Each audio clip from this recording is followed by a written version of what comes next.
What if I told you the world's biggest steel source doesn't come from underground mines? Every year, 12 million old cars reach the end of their road in America alone. But here's the amazing part. These cars aren't becoming trash. They're about to become the steel in new buildings, bridges, and yes, even your next car. That old family car sitting in your neighbor's driveway? In 2 years, it could be part of a bridge you drive across every day. This is the incredible hidden story of America's smartest recycling operation. Welcome to The Making, where we show you the amazing processes that build our world.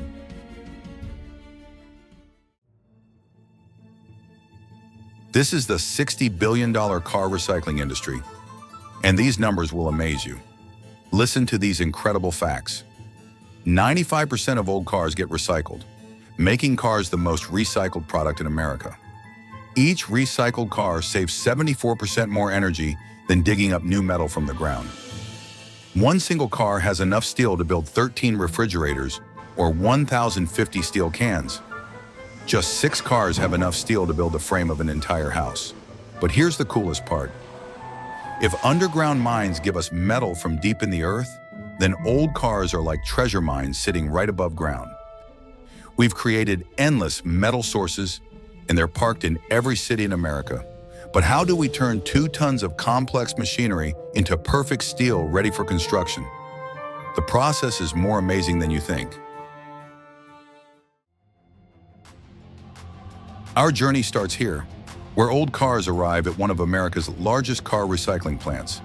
Every car gets checked like a detective investigating a case. Computer scanners read VIN numbers. Workers record engine details and manufacturing years. Every valuable part gets identified with amazing precision.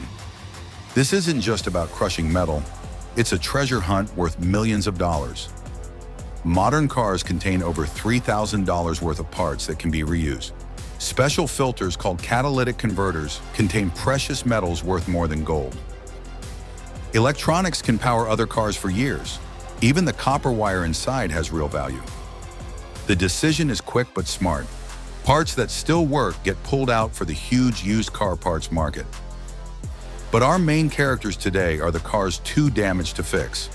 They're heading for something far more spectacular than a parts shelf. These old machines are about to go through one of the most dramatic makeovers in modern industry.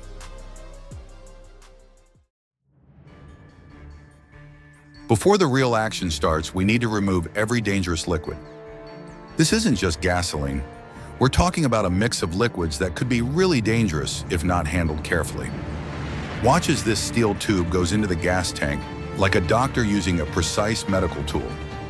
Powerful vacuum pumps suck out gasoline, engine oil, brake fluid, coolant, even the special gas from the air conditioning system. Here's the brilliant part. Nothing gets wasted in this smart system. The recovered fuel powers the plant's forklifts and machines.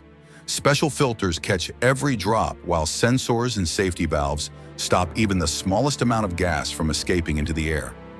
The average old car still has several gallons of fuel and other liquids inside. That's enough to cause fires, explosions, or serious pollution if not handled perfectly. But within minutes, everything gets safely removed and stored in underground tanks. This step isn't just about protecting the environment, it's about preventing disaster. One mistake here could shut down the entire operation.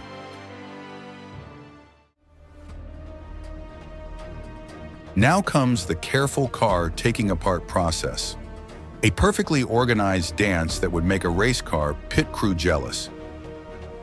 First, the wheels and tires. Those rubber tires that would sit in landfills for decades get a new life. They're chopped up into rubber pieces that become safe playground surfaces where kids play, or get mixed into road pavement that makes quieter, smoother streets. Next, the windows. That's not regular glass you see being removed. It's special safety glass made with a plastic layer that stops it from breaking into dangerous pieces in car crashes. Both the glass and plastic get recycled. The glass becomes new windows, while the plastic becomes soundproofing materials. Watch these doors come off with surgical precision. They look simple, but they're actually amazing pieces of engineering with steel frames, valuable copper wire, electric motors with special magnets, and computer control parts. Every single piece gets sorted to get maximum value back. The inside of the car comes next. Seats, dashboards, and carpets get carefully taken apart and sorted. Copper wire gets pulled out by hand to save every valuable piece. Plastics and fabrics get shredded and turned into new materials for future cars. And finally, the most valuable prize, the engine. Some of these powerful engines get completely fixed up for resale, giving them many more years of life in other cars. Others get carefully broken down to extract aluminum, worth hundreds of dollars per ton, steel for construction, copper for electrical uses, and those precious metal filters worth more than their weight in gold.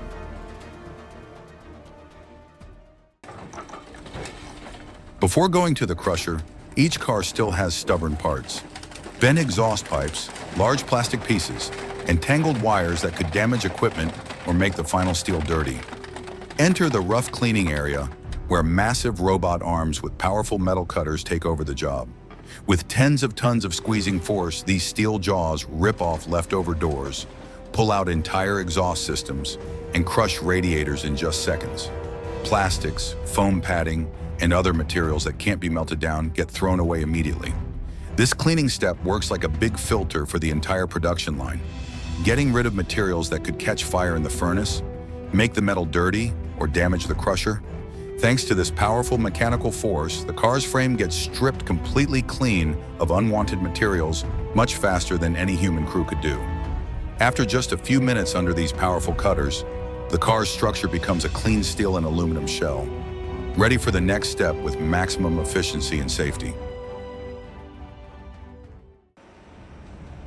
Meet the monster machine, a crushing press with 200 tons of squeezing power.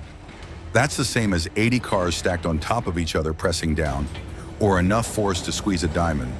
Watch as a car longer than a parking space gets squeezed into a tight metal cube in seconds, shrinking to just 1/10 of its original size. The force is so incredible, you can actually see the metal changing shape under pressure. Steel beams that once held up the roof now fold like paper under this amazing force. Different plants use different methods based on what they need. Car cube makers create perfect blocks for easy stacking and storage. These super dense blocks can be efficiently shipped to steel factories hundreds of miles away. Car flatteners squeeze cars into pancake-thin sheets for easy transport, though they're not as dense as cubes. Meanwhile, combination machines both squeeze and slice, cutting cars into short, manageable pieces that can go straight into furnaces. If we compare them, cube making is like packing goods tightly for long storage. Flattening is like rolling them thin for easy moving, and slicing is like chopping them into ready-made pieces for immediate melting. Different methods, but they all have one goal: turning a bulky car into uniform metal blocks, ready for their next life in the recycling circle.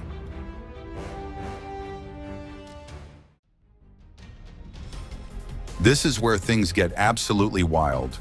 Inside this mechanical monster, spinning steel hammers rotating 450 times per minute tear through squeezed car frames like they're made of tissue paper.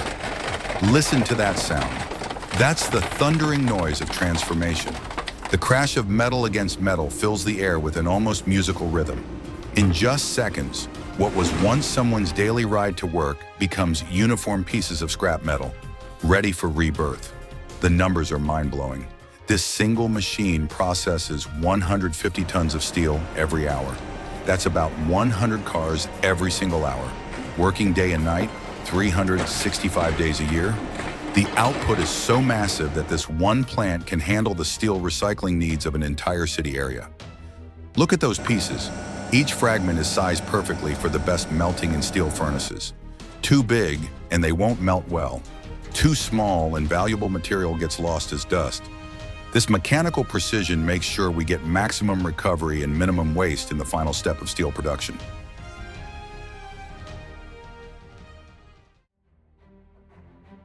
Now for some real-world magic. Metal sorting that looks like it's straight out of a science fiction movie.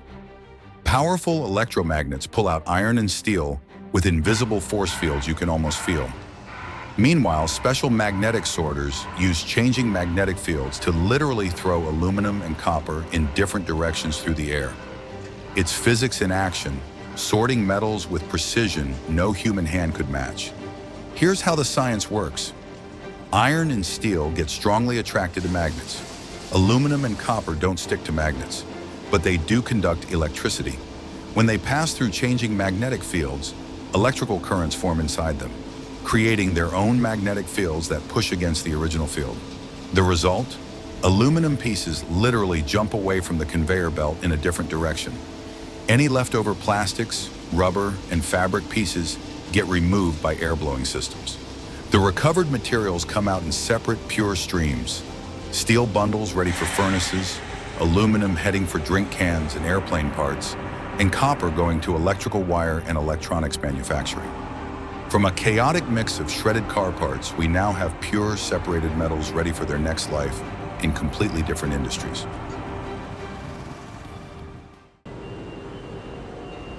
Welcome to the heart of transformation, the electric arc furnace where rebirth happens at 3,000 degrees Fahrenheit.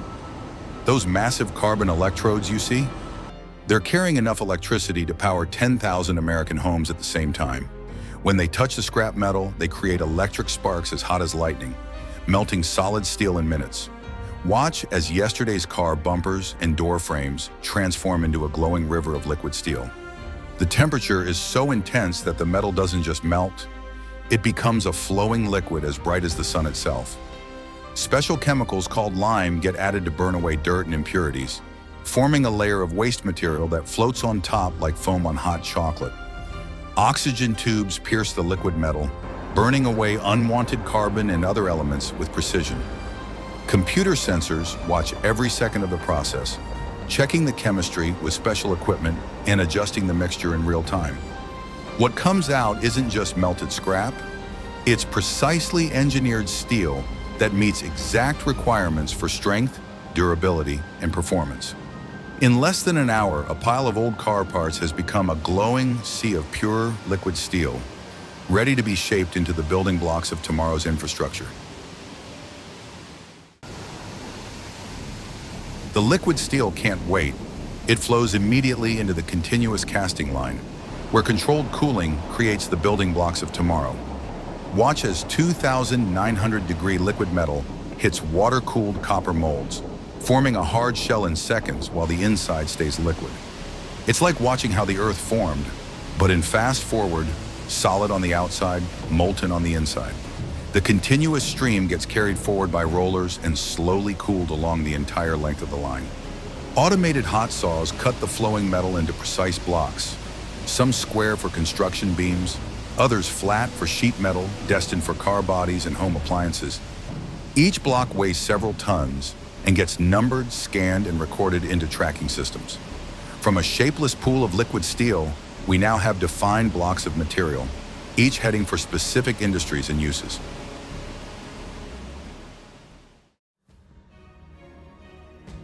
The final change happens here, in the hot rolling mill where glowing steel blocks become the materials that build our world.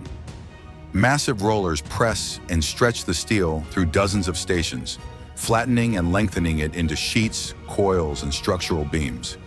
Each pass transforms the metal further, from rough blocks into precise, uniform materials ready for manufacturing. High-speed cameras and laser sensors watch every split second, measuring thickness and straightness with incredible accuracy. The precision required is extraordinary. Even tiny differences could compromise the strength of future buildings and cars. High-pressure water sprays create dramatic steam clouds as the steel cools in a carefully controlled way. Cool too fast and internal stresses cause cracking.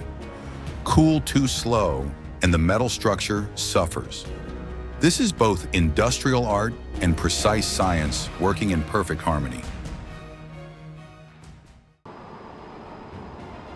So where does this recycled steel end up? Literally everywhere in our modern world. Every new car rolling off American assembly lines contains 25% recycled steel. The famous Empire State Building was built with 90% recycled steel. San Francisco's Golden Gate Bridge contains steel from millions of old cars that came before it. But here's the real impact. This recycling process uses 75% less energy than digging up fresh iron ore from the ground. It prevents millions of tons of harmful CO2 gas from entering our atmosphere every year, and it saves enough energy annually to power 18 million American homes.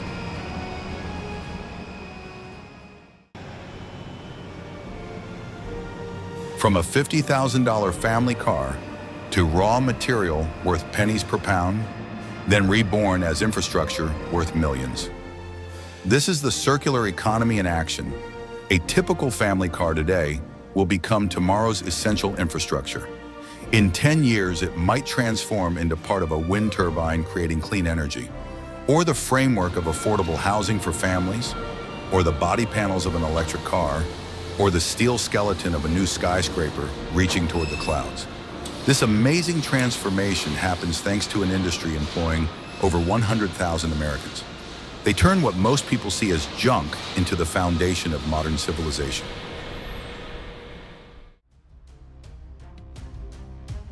The next time you see an old car, don't think junk, think future. That rusty car isn't the end of a story. It's raw material for tomorrow's world. What amazes you most about this incredible transformation? Drop a comment below and share your thoughts. And if you want to see more amazing processes that shape our world, hit that subscribe button and ring the notification bell. Because here at The Making, we believe the most incredible factories aren't just making products, they're making the future.